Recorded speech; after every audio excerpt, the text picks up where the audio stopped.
Salut, c'est François Bouet. On se retrouve aujourd'hui sur Automatin et je vais vous parler d'essence, de prix d'essence et de l'effet papillon. Et oui, vous l'avez vu, l'essence a encore remonté en France. J'ai bien dit l'essence et pas vraiment le diesel. Et l'explication, en tout cas qui est avancée par certains distributeurs de carburant, viendrait des États-Unis et plus spécifiquement d'un lundi qui tombe tout le temps à la fin mai, qui s'appelle le Memorial Day.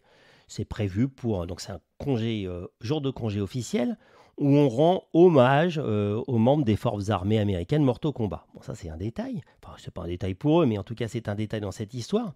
Et à cette époque-là, les gens prennent beaucoup de vacances pour aller voir leurs amis, leurs parents, partir en vacances. C'est comme ça, c'est traditionnel.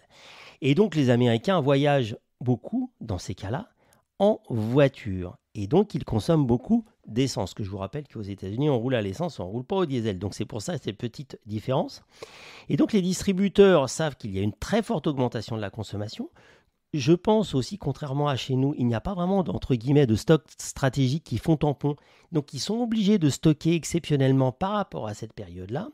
Et quand on veut stocker et donc augmenter la valeur du stock, et ben mécaniquement, les prix augmentent. Ce qui est quand même assez affolant.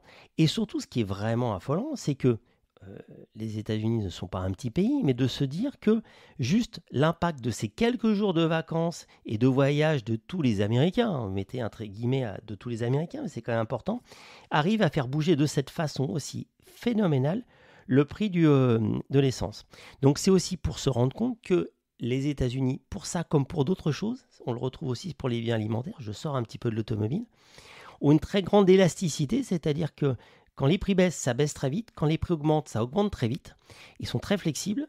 Et donc, du coup, ça repart vite, mais ça descend aussi vite. Et donc, ça impacte aussi l'ensemble de l'économie mondiale de façon phénoménale. Donc, il faut avoir toujours cette petite idée que quand il y a quelques containers qui sont bloqués en Europe, c'est pas grand-chose. Mais quand il y en a quelques-uns aux États-Unis, ça peut embêter, en tout cas rendre les transports très difficiles dans le monde entier.